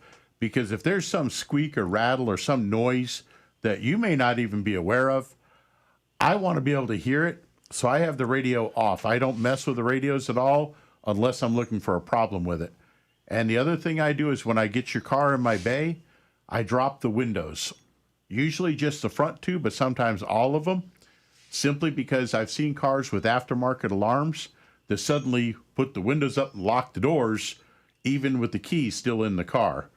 So I try to avoid having those happen. Well, now we know you're completely safe, Rick, but we've got 25 technicians. So and this is why, as one of the senior techs, I try to teach these same habits to the younger techs. We try string around the finger. Yeah. Good. Whatever we have to do to make sure we do the job properly and make sure that your car is delivered back to you. And like I'll tell people always, when your car comes into my bay, it's not yours anymore, it's mine. Oh, no. And when it leaves, in my mind, my wife or my daughter is going to be getting in that car to drive it down the road. So I want to try to return your car to you as safe as it can possibly be, because that way I make sure that I do my job correctly. Now, let me ask you, you do all that for an oil change? Every car. Okay. Every single car. Again, my only point was the headlights. Now, I hear you. I hear you. And it's something we're all forgetful of, is turning those headlights back on. And we should be remembering that more often. Yeah. And Marty, it's a short checklist, and it's called being respectful. Also, you want to leave. You want to get your vehicle back in the same manner that it arrived, and you don't want to get in your Crown and hear blasting music, or find that your headlights have been turned off, or your seat has been adjusted. You just want everything back, the way you left it, and it can be really detrimental if you're not going back out on the road until after dark. And like you said, your headlights aren't working. This is a domino effect, and it's not a good one. Yeah, well, hopefully, I'm sure most of these mechanics, I guess the oil change guy is not the most experienced guy in the shop. So that is very true. That's what we strive for. Yeah. Yes, the most talented. All right, well, have a good weekend, everybody, and we'll see you next week. Thanks, Marty. Thank you, Marty. It's so good to hear from you. We love hearing from you. Marty is a regular caller. Okay, we are going to go to Rick, or we're going to go to Stu. Is your Wi-Fi problem I'm good. solved? I'm good. Mine's down. Really? Oh, well, if it's down, I already got it up on the screen. I don't know how far it goes back. We have some anonymous feedback. Here's one from the 9th. Does anybody remember? I'm all turned around. Nope. We're Read good. it off. Let's go for it. All right. During COVID, car prices increased substantially. Supposedly, this was because cars were in short supply. From ChatGPT, dealers and manufacturers have seen customers accept higher prices for years. That anchor has shifted what buyers see as normal right now. So it seems that dealers and manufacturers just want to jerk the consumer around as much as they can. I feel your sentiment. It's kind of always it's always been going on. It's why we have the show here. Right now, the buyer is got an advantage now. I mean, it's turned around.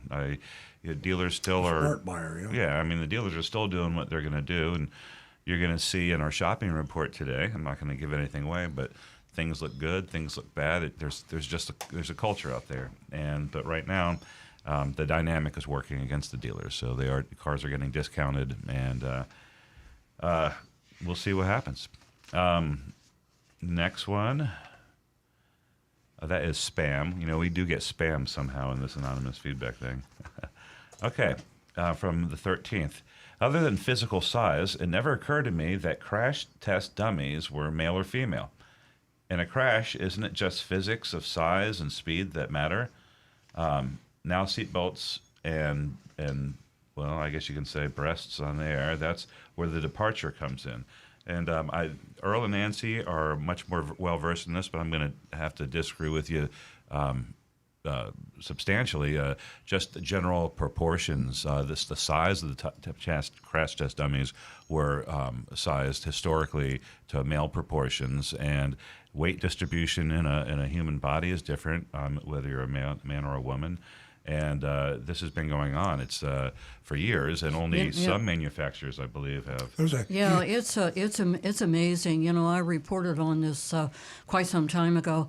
Gosh, didn't it take a long time for women and men to be recognized as apples and oranges?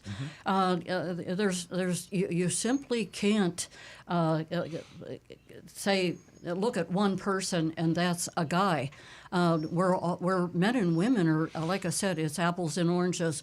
So the research that was done recently, addressed all of that. I'll turn it over to Earl. Look like you have a lot of information. No, it's just the fact that the person that asked the question, there's a huge difference between men and women other than size.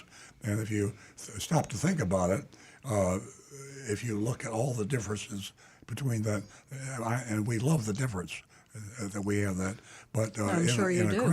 In a crash, there's a lot of things that can hurt a woman, no matter what her size is, that couldn't hurt a man, and vice versa. So it's very telling about the way the engineers and the authorities that safety tested vehicles started way back when never thought about that. I mean, they should have. It should always have been women and men, but it never has been. Yeah, it was shocking to find out that that wasn't the case, and it was also shocking that it took so long for the features of apples and oranges to be addressed. Yeah. Men and women are different in shape, size, mind, everything. Rick. In the words of the immortal Pepe Le Pew, vive la différence. Oh, Pepe. I love Pepe. Pepe Le Pew.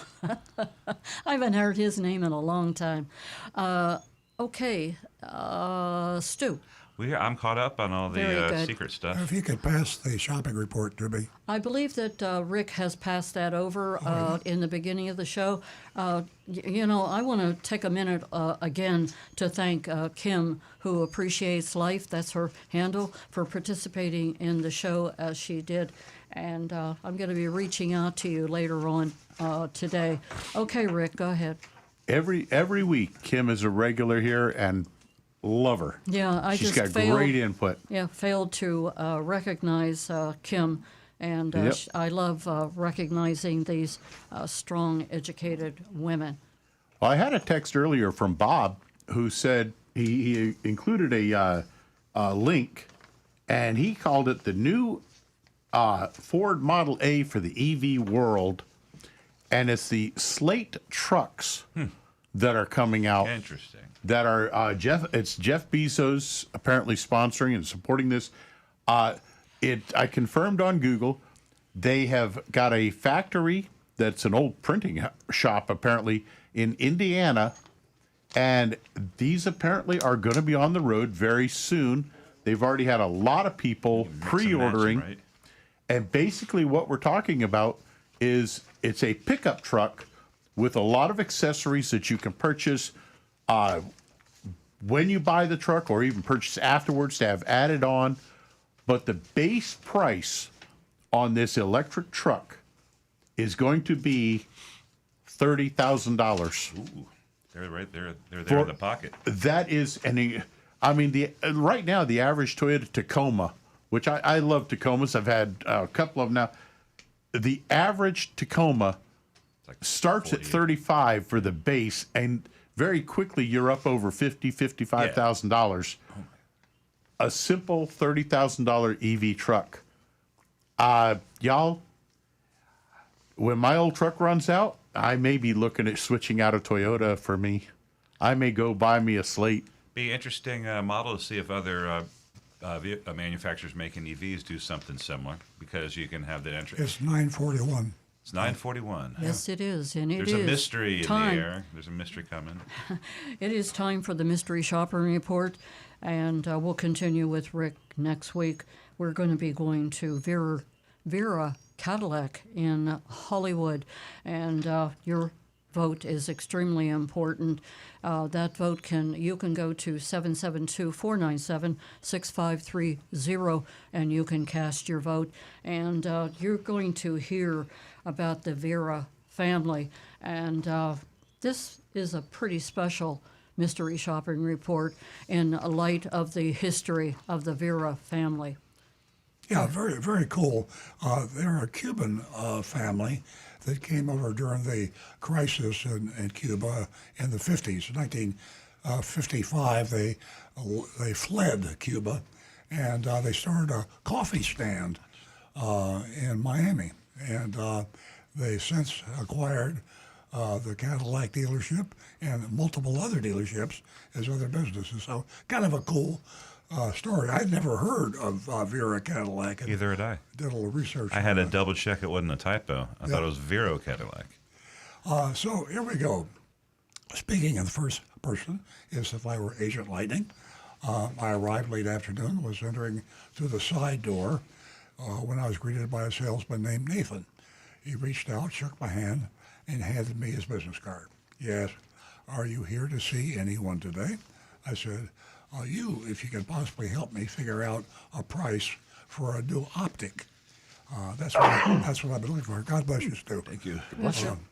I told him about my experience shopping for the Optiq. I had driven it a few times and tried the one-pedal driving. I haven't heard that before, but one-pedal driving. That's Let me electric cab. interject. I'm pretty sure they're making a feature out of what you guys are used to having in the Yeah. Tesla. Yeah, So you can basically, you said stop. I just released. You know, Yeah. it's yeah. That's a good idea, really. they're marketing it. I asked if I could simply get their best price. He said, "Most definitely," and had me follow him to his desk. He asked me a series of questions, explaining up front that he was doing his best to save me as much money as possible. Nathan said, "The $7,500 tax rebate credit ends September 30th, 2025, and you would get that when you file your taxes this year." I mentioned the other place I went to said I could use that as part of a down payment. He responded, "On a lease, you can. I want to know the numbers they presented to you, but I'd prefer to wait until after I give you our offer." Okay, it's kind of refreshing.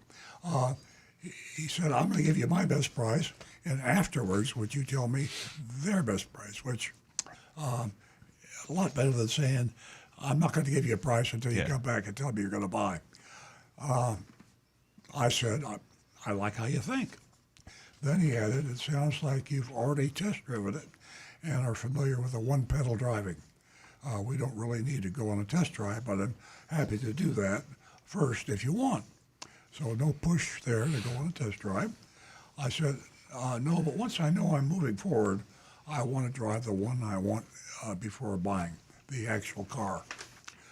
Nathan then pointed to a display on his desk and said, "This is one of the things I love most about working for the Vera family."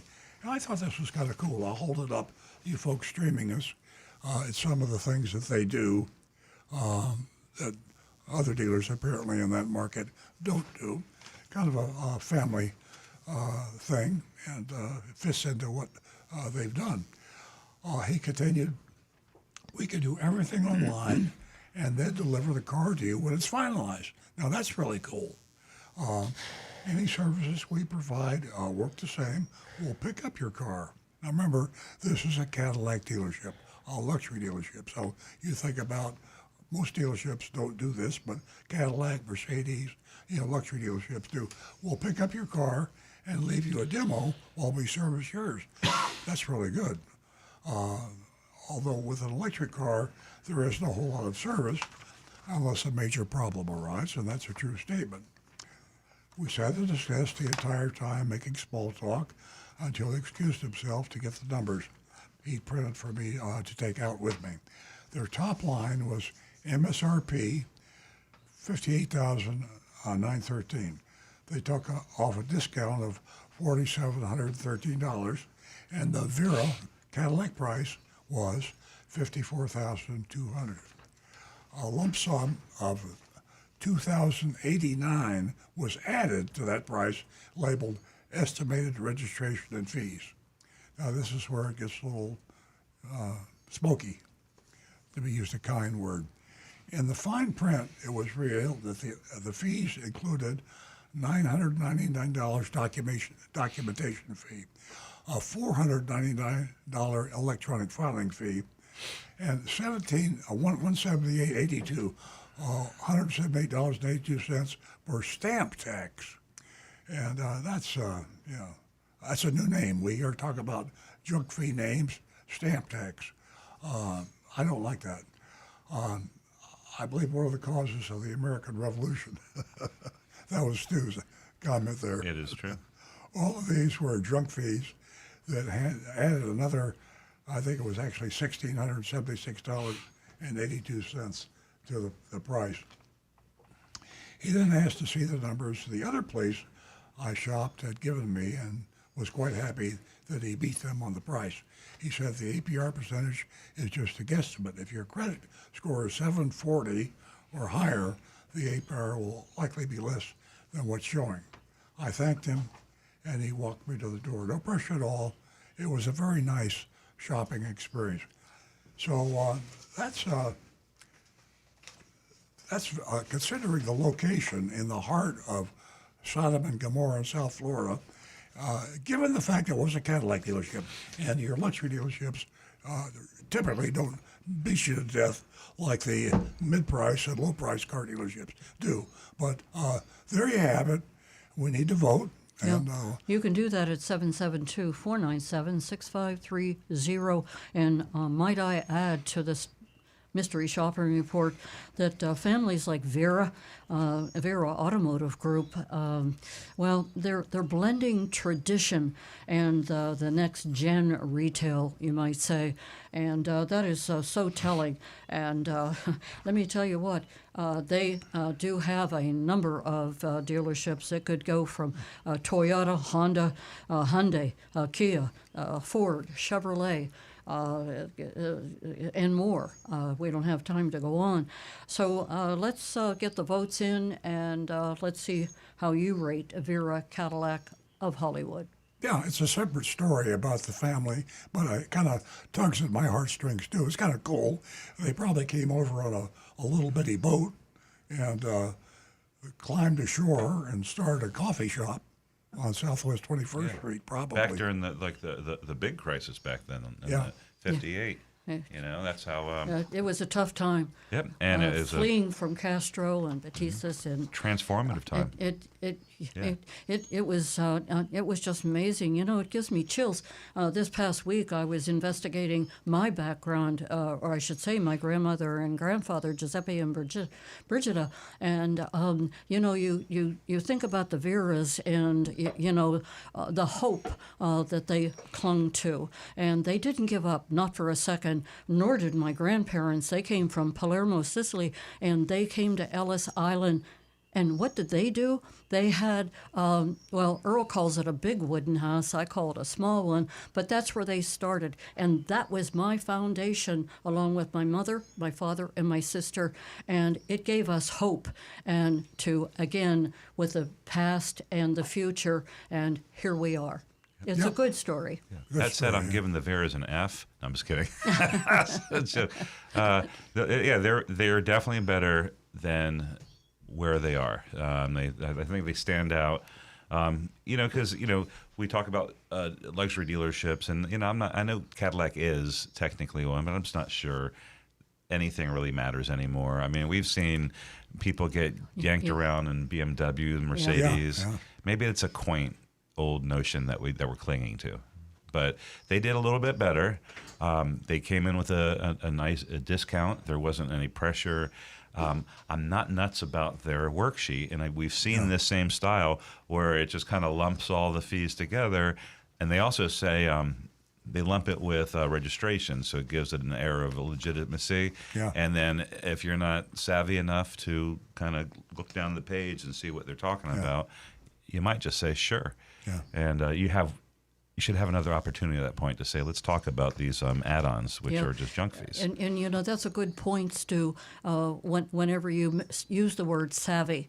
You know, no discount, or disrespect for the consumer, but, it's almost like as if you're exhausted at some point, and to go through each and every one of those details, is exhausting.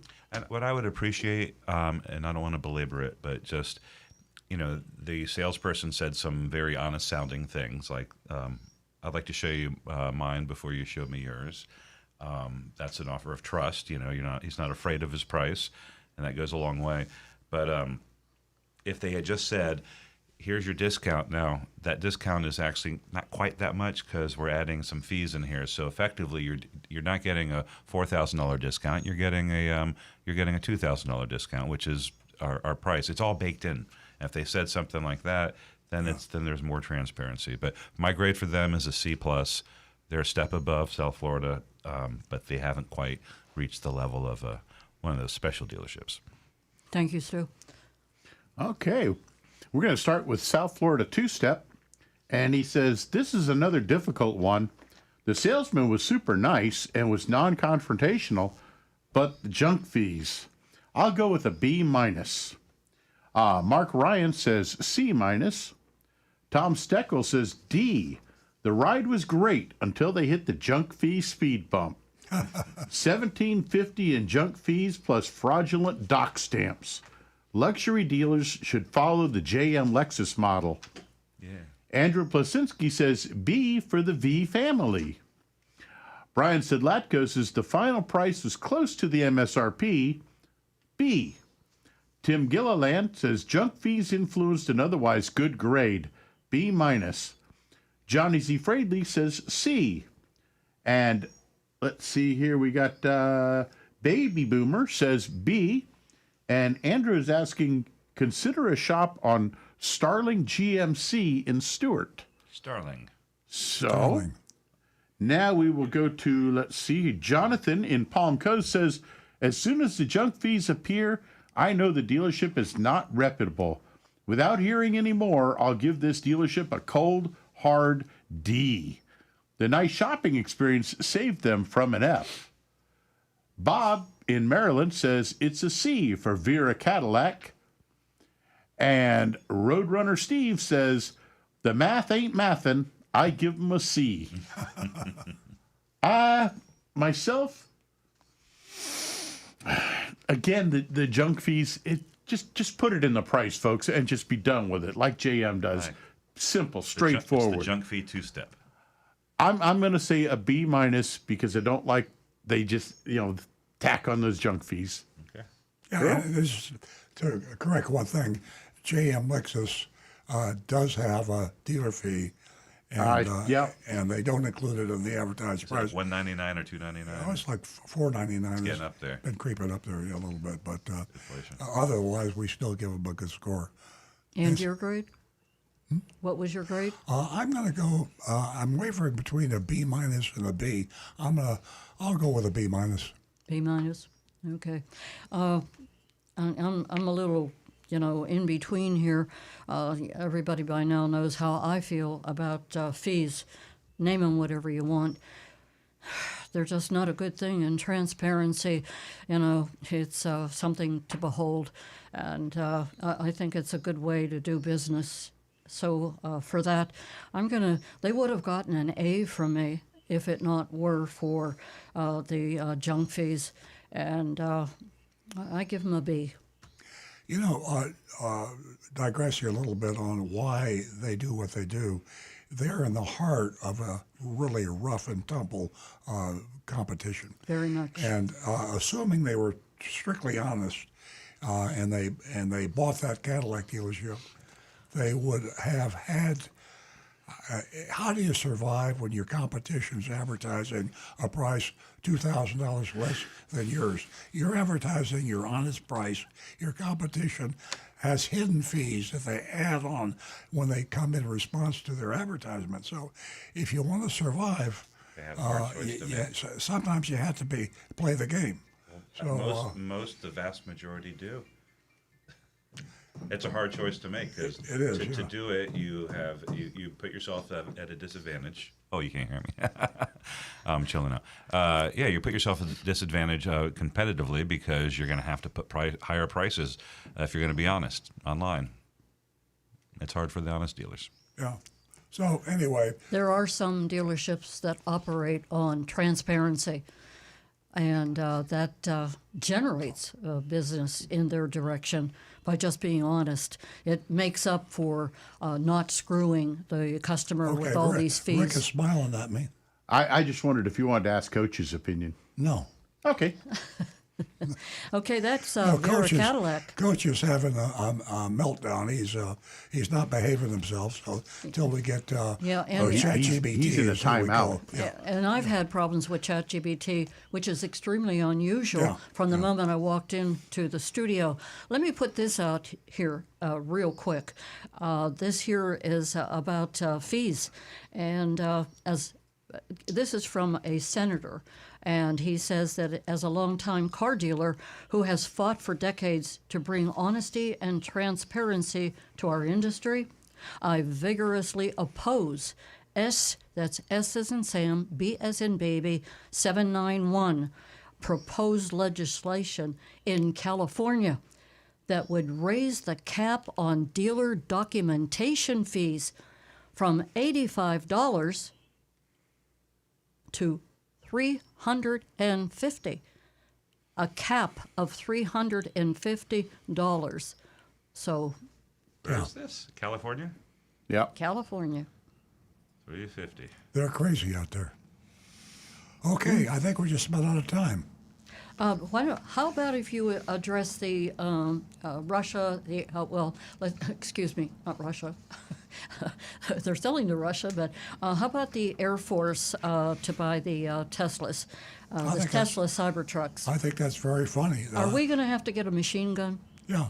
No, the Air Force is buying Cybertrucks because they find that the enemy is now using them. Russia is providing them in Ukraine, and they're seeing how to kill a Cybertruck, and they bought them for shooting missiles at Cybertrucks. True story. Can we get you Air Force emblems for yours? And what a great story it was. Folks, I see by the clock we've got 1 minute left, and I want to thank everyone for tuning in to Earl Stewart on Cars. And I'll tell you, you do make the show, and it's just not words. You do make the show, and we enjoy your company every week. And if John from Palm City didn't get through, we apologize. Stay tuned. Next week, we'll be right back here at 8 a.m. Enjoy your football out there, folks.